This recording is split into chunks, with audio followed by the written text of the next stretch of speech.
Hi, this is Kurt from the Honeyest One. We're at the Frostville Market every Saturday morning, 9 a.m. to 1 p.m. We're surrounded by historical, incredible things, 100-year-old houses, history, hundreds of incredible marketeers that bring all their wares and things. And today, we're at the fruit and vegetable stand with. Amanda. Okay, this is Amanda. Yeah. Hi, Amanda. Hi, I'm Amanda. This is my partner Tom, and we run Honest Farmers Produce, which is a little farm stand down here in the market. Honest Farmers Produce. Yes. Do you have a website or social media? We do not. This is just kind of where we hang out, and this is where you can find us. And yeah, we've been down here for, what has it been, 5 years? So I think this is our fifth season. I bought stuff from you. It's all very good. I bought a bunch of potatoes from you last time I was here, and made those and ate them. They were the little ones. They were probably the Yukon Gold. No, they were red. Red. Oh, they're the red ones. Okay, he knows everything. Yeah, they were real good. Yeah, we grow a variety of vegetables. Your common summer vegetables. A lot of squashes, potatoes, green beans, peppers, tomatoes. And I got into flowers a couple of years ago, so we're doing bouquets as well, which I find to be a lot of fun. What types of flowers do you grow? So we've got zinnias, which are a pretty common summer staple, and then we do a lot of sunflowers. So we'll have a regular sized sunflowers and then giant sunflowers. So 12, 15 footers with big heads that we sell for display or for your local backyard critters. When do you start those? When do we start the sunflowers? In May. Yeah. Yeah. So once you're past your first risk of frost. You sow those right into the ground on your property? Mm-hmm. You have a greenhouse? We do not have a greenhouse. We would love a greenhouse, but we're not there yet. Okay. It's one of the things for the future. But dream it, think it, do it. Exactly. Yeah. He comes from 110-acre family farm, wow. So he has the background, the equipment. To do all of the. He knows where all the bodies are buried. He knows where all the bodies are buried. We did find a cow. We did find part of a cow on the property when we were plowing. But yeah, he plows up all the property out in Grafton where we're at, and we put in everything by hand for the most part. So we have a lot of fun. We get to meet a lot of great people out here. We have a lot of regulars that we love to see, and as the season goes on, we'll have pumpkins both for food and for decoration. Mini pumpkins, large pumpkins, giant pumpkins every once in a while. What are these ones right here? Those are patty pan squash. That's the first time that we have tried these. They're essentially the flavor of like a summer squash, a yellow like crookneck or those straight neck yellow squashes that you see. But they come in kind of a neat little package. Edible? I'm sorry? Those are edible? Those are edible. Yes. This is all edible squash. Those are edible. Those are edible. Yep. But you do have some type of decorative? We will have decorative squashes later on in the season. So we're working our way into fall and winter squashes. So we'll have acorn squash,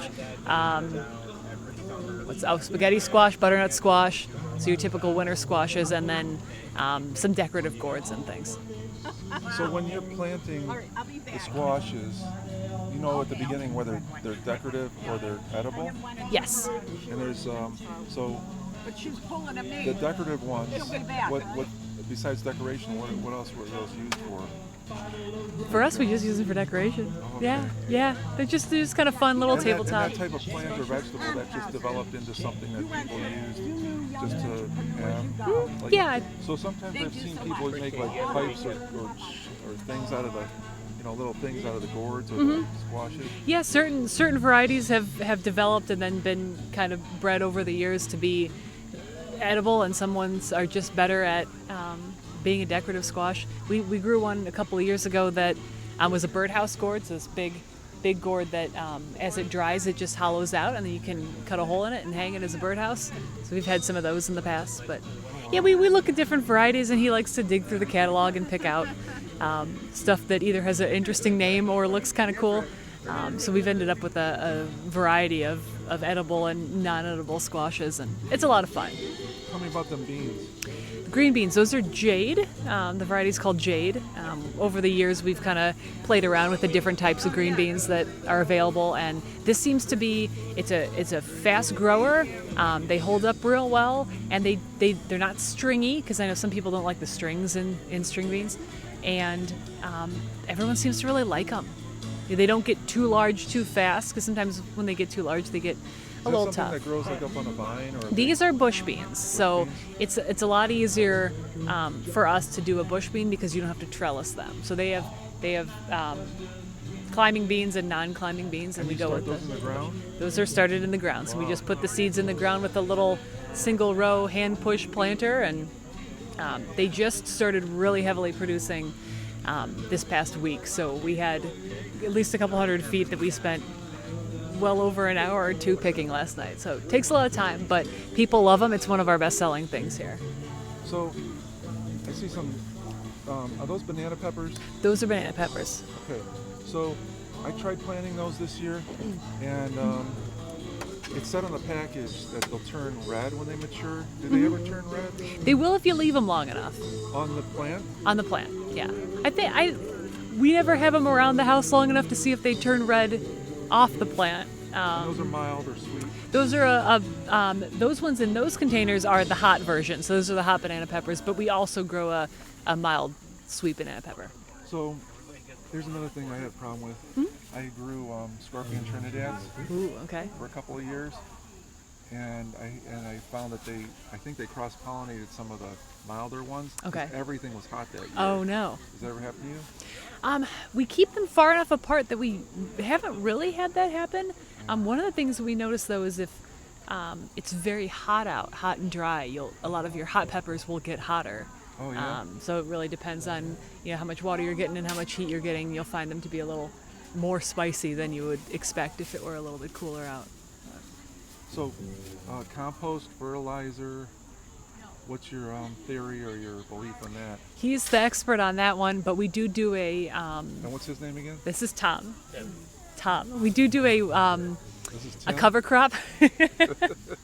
We do a cover crop in the winter, so he puts in winter wheat or winter rye, and then lets it grow up through the winter and into the spring, and then we'll plow that under, and so that helps break up the soil, but it also it's turned into kind of green manure, and then we'll also get either cow or horse manure from the local farms and use that, and that's very helpful. And then anything that we end up with that goes bad or that we have left over, we'll just turn back into the ground for the next year. We do a lot of crop rotation too, so that helps take care of the soil as well. So then in the fall, before you plant the wheat, what's the defining day? Is it like a frost day or a? That's a good question. Usually we wait. He's the expert on the farm part of it, but we do have things in the garden that we do let get frosted over. So like a Brussels sprout and a carrot, some of those do really well after they've hit their first frost. So usually, I believe that cover crop doesn't get planted until about that time. Okay. So here's a question I ask all the farmers. You got any bees? We got, not personally, we don't raise bees, but we plant a lot of native flowers to try to attract the bees, and they also love the sunflowers. You don't have any hives on your We do property? not have any hives on the property. You have neighbors that have hives? No, No.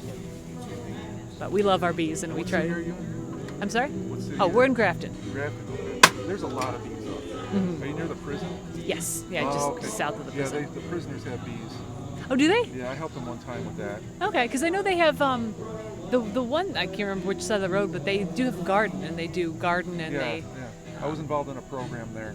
That's really neat. Kind of, the state kind of asked me to help out in a special way to give back service to the community and all that. Yeah, bees are great. Yeah. At the Grafton prison. Yeah. So, but I'm out now, and I have an ankle monitor, so I'm okay. I've accepted what I've done. Okay. Moved Good. on, made my amends and all that. So, and I'm not sure that the mic's even going to pick up me. So I don't know. I don't know if it is. Yeah. And I was hoping to get this in before the band started. Yeah, We also have a band here every weekend. they're doing a great job. I don't know if I have seen them before, if they've been here before. I was impressed by their multiple guitars and cello player. They have a cello. Yeah, they sound great. Yeah. They're doing And, real well. on a hot, humid day like this, that instrument, I would not think responds very well. You've probably got a lot of playing around with it to Yeah. do to keep it in tune when it's warm like this. Strings are going to stretch and whatnot, but yeah, they sound great. See, we're already at 10 minutes. Wow. Aren't you amazed? He was right. I can't just keep talking and Yeah. talking.